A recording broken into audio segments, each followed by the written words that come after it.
യേശുക്രിസ്തുവിൻ്റെ പരിശുദ്ധമായ നാമത്തിൽ എല്ലാ പ്രിയപ്പെട്ടവർക്കും മോർണിംഗ് ഡ്യൂവിൻ്റെ പുതിയൊരു പ്രഭാത വചന ധ്യാനത്തിലേക്ക് സ്വാഗതം. കഴിഞ്ഞ ദിവസങ്ങളിൽ വളരെ അനുഗ്രഹിക്കപ്പെട്ട ആത്മീക വചന ചിന്തയിലൂടെ കടന്നുപോകാൻ തക്കോണം ദൈവം നമ്മെ സഹായിച്ചല്ലോ. നമ്മൾ ഒരിക്കലും അജ്ഞരായിട്ടല്ല, മറിച്ച് ദൈവത്തിൻ്റെ വചനത്തെക്കുറിച്ചുള്ള അറിവിനോടുകൂടെ തന്നെ നമ്മൾ ജീവിക്കേണ്ടവരാണ്. പ്രത്യേകാൽ നമ്മളുടെ വിശ്വാസം സംബന്ധിച്ച് ആളുകൾ നമ്മളോട് ചോദിക്കുമ്പോൾ നമ്മൾ അവരോടൊക്കെ പറയേണ്ടത് വളരെ വ്യക്തതയോടുകൂടിയാണ്. കാരണം ദൈവത്തിൻ്റെ നിത്യമായ പദ്ധതി എന്ന് പറയുന്നത് വിശുദ്ധ വേദപുസ്തകത്തിലൂടെ ദൈവം നമുക്ക് നല്ലവണ്ണം അറിയിച്ചു തന്നിട്ടുണ്ട്. അതിനെക്കുറിച്ച് നമുക്ക് നല്ല ബോധ്യമുണ്ടെങ്കിൽ മാത്രമേ ലക്ഷ്യത്തോടു കൂടിയുള്ള ഒരു ജീവിതം നമുക്ക് നയിക്കാൻ സാധിക്കുകയുള്ളൂ. ഒരുപക്ഷെ ദൈവവചനത്തെക്കുറിച്ച് നിങ്ങൾക്ക് കൂടുതൽ അറിവില്ലായിരിക്കാം. ഈ പ്രഭാഷണ പരമ്പരയിൽ കൂടെ തന്നെ ഈ ദൈവവചന ഭാഗത്ത് ദൈവം നമ്മളോട് വളരെ വ്യക്തതയോടുകൂടി പറയുന്നതായ കാര്യങ്ങളെ നമുക്ക് മനസ്സിലാക്കുവാനും കർത്താവ് യേശുക്രിസ്തുവിലുള്ള നമ്മുടെ വിശ്വാസം അത് ഒരിക്കലും വ്യർത്ഥമല്ല എന്ന് ചിന്തിപ്പാനും അതിനനുസരിച്ച് നടക്കുവാനും ദൈവം നമ്മെ തീർച്ചയായിട്ടും സഹായിക്കും. ഞാൻ ഈ ദിവസങ്ങളിലെ സന്ദേശങ്ങളിൽ കൂടെ നിങ്ങൾക്ക് നൽകാൻ ആഗ്രഹിക്കുന്ന കാര്യവും അതുതന്നെയാണ്. അതുകൊണ്ട് വളരെ ശ്രദ്ധയോടുകൂടെ നമുക്ക് ദൈവവചന ഭാഗങ്ങൾ ചിന്തിക്കുവാൻ തക്കോണം ദൈവം നമ്മെ സഹായിക്കട്ടെ. നമ്മൾ പലപ്പോഴും ചിന്തിക്കുന്ന കാര്യങ്ങൾ തന്നെയാണ് നമ്മൾ ഈ ദിവസങ്ങളിൽ ദൈവവചനത്തിൻ്റെ അടിസ്ഥാനത്തിൽ വ്യക്തമായി പഠിക്കുന്നത്. പ്രത്യേകിച്ച് കർത്താവ് യേശുക്രിസ്തുവിനെ അനുഗമിക്കുന്നവരായ വ്യക്തിയിൽ കാണുന്നതായ കഷ്ടതയും പ്രയാസങ്ങളും ഒക്കെ നമ്മുടെ മുമ്പിൽ ധാരാളം ചോദ്യചിഹ്നങ്ങൾ ഒരുക്കുന്നുണ്ട്. എന്നാൽ അതിൻ്റെ നടുവിൽ വിശുദ്ധ വേദപുസ്തകം എന്താണ് അതിനെക്കുറിച്ച് പറയുന്നതെന്നാണ് നമ്മൾ ചിന്തിക്കുന്നത്. കഴിഞ്ഞ ദിവസങ്ങളിൽ കർത്താവ് യേശുക്രിസ്തു പറഞ്ഞതായ അതേ കാര്യം തന്നെ നമുക്ക് പറയുവാനും ചിന്തിപ്പാനും ദൈവം നമ്മെ സഹായിച്ചല്ലോ. ലോകത്തിൽ നിങ്ങൾക്ക് കഷ്ടമുണ്ട്, എങ്കിലും ധൈര്യപ്പെടുവീൻ, ഞാൻ ലോകത്തെ ജയിച്ചിരിക്കുന്നു.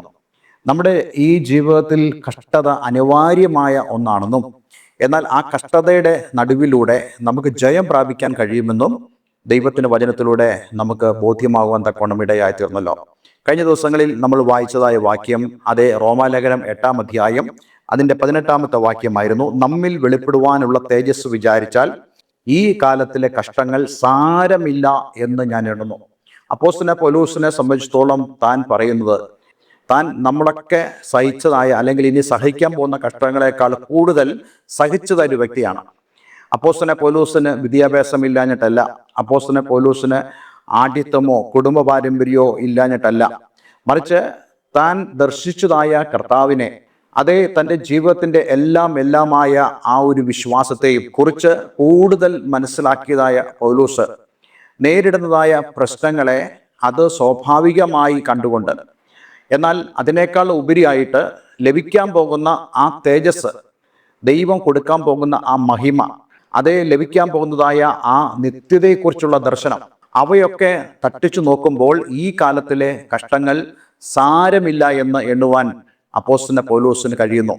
അതേ ഒരു ആഹ്വാനം നമ്മളോടും പറയുന്നു. നമ്മൾ എപ്പോഴും ജീവിക്കേണ്ടത് നമുക്ക് ലഭിക്കാൻ പോകുന്നതായ ആ നിത്യതയെ ഓർത്തുകൊണ്ടായിരിക്കണം, അല്ലെങ്കിൽ നമുക്ക് ലഭിക്കാൻ പോകുന്ന ആ തേജസ്സിനെ ഓർത്തുകൊണ്ടായിരിക്കണം.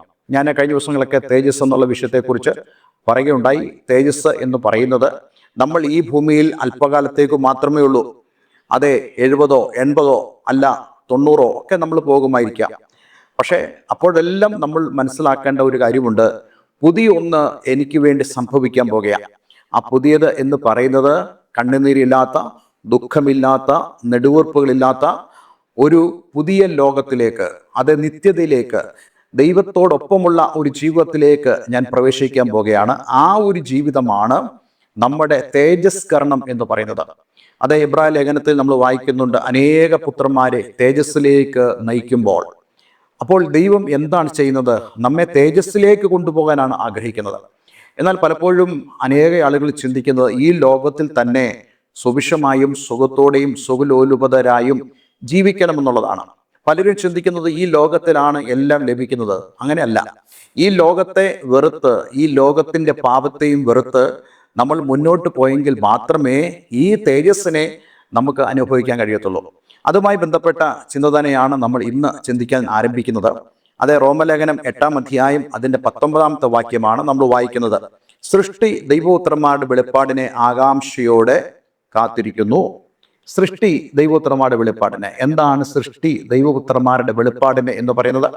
ഇവിടെ സൃഷ്ടി എന്ന് ഉദ്ദേശിക്കുന്നത് ദൈവം സൃഷ്ടിച്ചതായ സകല സൃഷ്ടികളും, അതായത് മനുഷ്യൻ ഒഴികെയുള്ള കാര്യങ്ങളെയാണ് ഇവിടെ സൃഷ്ടി എന്നുള്ള ഉദ്ദേശത്തിൽ പറയുന്നത്. വേണമെങ്കിൽ നമുക്ക് മനുഷ്യനും കൂടെ അതിനകത്ത് ഉൾപ്പെടുത്താം.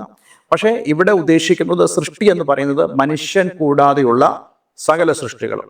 എന്തുകൊണ്ടാണ് ഇവിടെ സൃഷ്ടി എന്നുള്ള പദപ്രയോഗം നടത്തുന്നതെന്ന് ചോദിച്ചു കഴിഞ്ഞാൽ നമുക്ക് എല്ലാവർക്കും അറിയാവുന്ന പോലെ ഈ ഭൂമി സൃഷ്ടിക്കപ്പെട്ടത്, അല്ലെങ്കിൽ ഈ ഭൂമിയിലുള്ള ചരാചരങ്ങൾ സൃഷ്ടിക്കപ്പെട്ടത് നമ്മൾ ഇന്ന് കാണുന്ന അവസ്ഥയിലല്ല, മറിച്ച് അതിനെല്ലാം തന്നെ ദൈവം ആഗ്രഹിച്ചതായ അവസ്ഥ അത് വേറെ ഒന്നായിരുന്നു.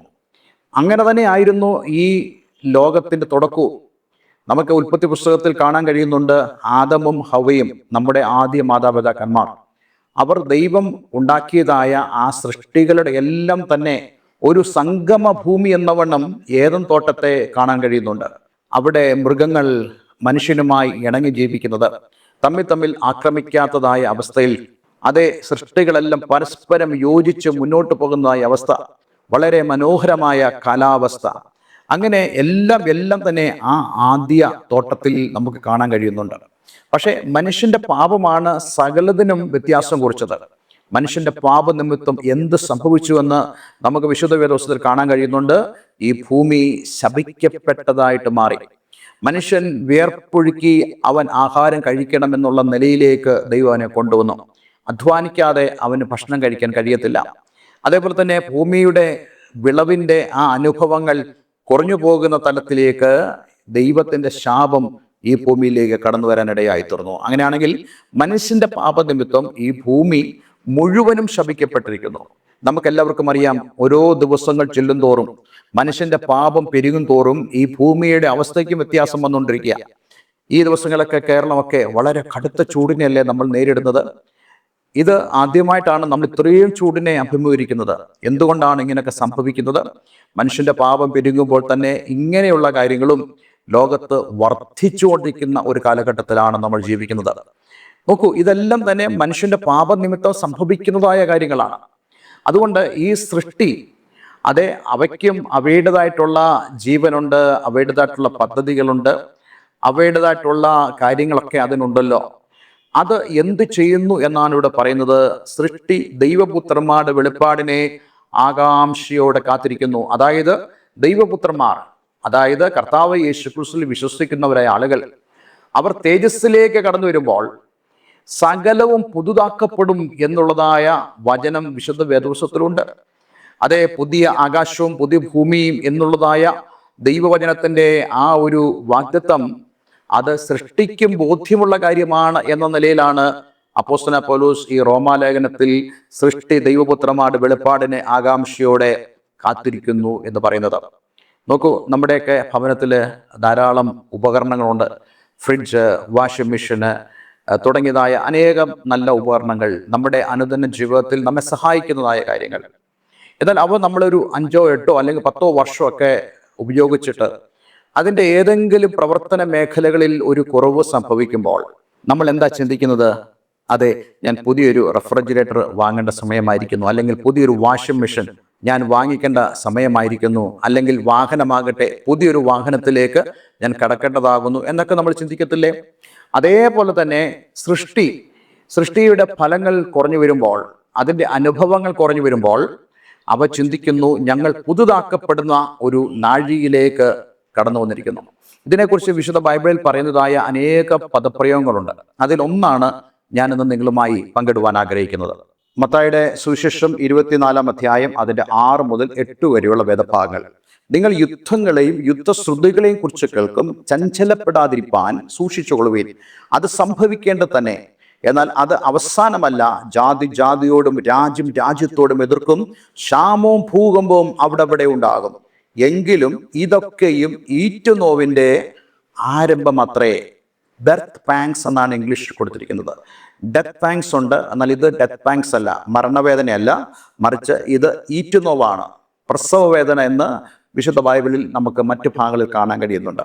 അതായത് പ്രകൃതിയുടെ അല്ലെങ്കിൽ സൃഷ്ടികളുടെ ഈറ്റുനോവ് എന്ന് പറയുമ്പോൾ നമ്മൾ ഈ കാണുന്നതായ ഭൂകമ്പം, യുദ്ധങ്ങൾ, നോക്കൂ, ഇറാൻ അമേരിക്ക യുദ്ധം, ഇറാൻ ഇസ്രായേൽ യുദ്ധം, ലോകത്ത് ഇങ്ങനെ കാണുന്നതായ അനേക പ്രതിഭാസങ്ങൾ, അതേപോലെ തന്നെ ഭൂകമ്പങ്ങൾ, ക്ഷാമങ്ങൾ, ഈ അത്യധികമായ ചൂട്, ഇതെല്ലാം കാണിക്കുന്നത് സൃഷ്ടിയുടെ ബർത്ത് പാങ്സ് ആണ്. അതായത് പുതിയ ഒരു ഭൂമിയിലേക്ക് കടക്കാനുള്ള ഒരു പ്രസവ വേദന പോലെ, അതായത് അതിനുവേണ്ടി കാരണമാകുന്നതായ ഒരു ബുദ്ധിമുട്ട് പോലെ ഇന്ന് സൃഷ്ടിക്ക് ഇത് അനുഭവിക്കുക. അതുകൊണ്ടാണ് ഇങ്ങനെയുള്ള കാര്യങ്ങളെല്ലാം വർദ്ധിച്ചു വരുന്നത്. നോക്കൂ, കഴിഞ്ഞ നാളുകളൊക്കെ ഇത്രയും ഭൂകമ്പം ഉണ്ടായിരുന്നോ? നോക്കൂ, കഴിഞ്ഞ നാളുകളൊക്കെ ഇത്രയും രാഷ്ട്രീയമായ പ്രശ്നങ്ങളോ അതേപോലെ തന്നെ കാലാവസ്ഥ വ്യതിയാനമോ ഒക്കെ ഉണ്ടായിരുന്നോ? ഇല്ല. ഇതെല്ലാം തെളിയിക്കുന്നത് ദൈവവചനത്തിൽ എഴുതിയിരിക്കുന്ന പോലെ ഇതെല്ലാം പ്രസവ വേദനയാണ്, സൃഷ്ടിയുടെ ഈറ്റുനോവാണ്. ഇത് കാണുമ്പോൾ നമ്മളൊരു കാര്യം മനസ്സിലാക്കണം, നമ്മുടെ വീണ്ടെടുപ്പും അടുത്തു കഴിഞ്ഞു. നോക്കൂ, ഇപ്രകാരമുള്ളതായ ഈ സൃഷ്ടികളെല്ലാം തന്നെ ശാപത്താൽ അവർ എല്ലാം തന്നെ ഞരക്കത്തിന്റെ അനുഭവത്തിലേക്ക് പ്രവേശിക്കുമ്പോഴും മനുഷ്യന് മാത്രം ദൈവം രക്ഷണ്യ പ്രവൃത്തി ഒരുക്കിയിട്ട് യേശുക്രിസ്തു മൂലമുള്ള വീണ്ടെടുപ്പ് നമുക്ക് സാധ്യമാക്കി തീർത്തു. പക്ഷേ ആ വീണ്ടെടുപ്പിന്റെ പൂർണ്ണത വെളിപ്പെടുന്നത് നമ്മൾ തിരസ്കരിക്കപ്പെടുമ്പോഴാണ്.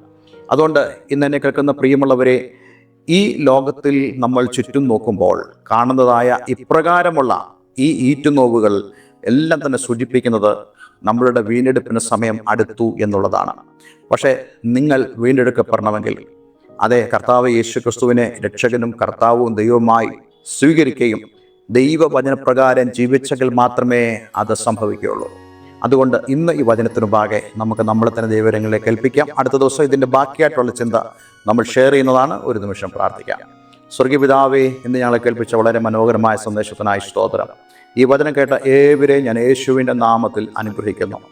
ഞങ്ങളുടെ ചുറ്റുപാടും സൃഷ്ടികൾ എല്ലാം തന്നെ ഈറ്റുനോവോടുകൂടെ അതേ ദൈവപുത്രന്മാരുടെ വെളിപ്പാടിന് വേണ്ടി കാത്തിരിക്കുന്നു എന്ന് ഞങ്ങൾ അറിയുന്നു. കർത്താവെ, ഈ വചനം കേൾക്കുമ്പോൾ അങ്ങയുടെ മക്കളോട് നീ സംസാരിക്കുകയും ജീവിതത്തിൽ ആത്മീയമായ ക്രമീകരണങ്ങൾ നടത്തുവാൻ ആഗ്രഹമുള്ളവർക്ക് അങ്ങ് അവരെ സഹായിക്കുകയും കർത്താവെ, ദൈവവചനത്തിലൂടെ തന്നെ ജീവിപ്പാൻ നീ അവരെ സഹായിക്കുകയും ചെയ്യണമെന്ന് പ്രാർത്ഥിക്കുന്നു. പ്രാർത്ഥന കേട്ടതിനാൽ നന്ദി. യേശുക്രിസ്തുവിൻ നാമത്തിൽ തന്നെ. ആമേൻ, ആമേൻ. ഇന്നത്തെ വചനധ്യാനം നിങ്ങളുടെ ജീവിതത്തിൽ വളരെ അനുഗ്രഹമായി തീർന്നു എന്ന് ഞാൻ വിശ്വസിക്കുന്നു. ദയവായി ഈ സ്ക്രീനിൽ കാണുന്ന ഫോൺ നമ്പറുകളിൽ ഞങ്ങളെ വിളിക്കുക, നിങ്ങളുടെ പ്രാർത്ഥന വിഷയങ്ങളെ അറിയിക്കുക. നിങ്ങൾക്ക് ആത്മീയമായ കൂട്ടായ്മയ്ക്ക് താല്പര്യമുണ്ടെങ്കിൽ അതിനും ഞങ്ങളെ കോൺടാക്ട് ചെയ്യാവുന്നതാണ്. എല്ലാവരും ദൈവം അനുഗ്രഹിക്കട്ടെ. Have A nice day. God bless you all.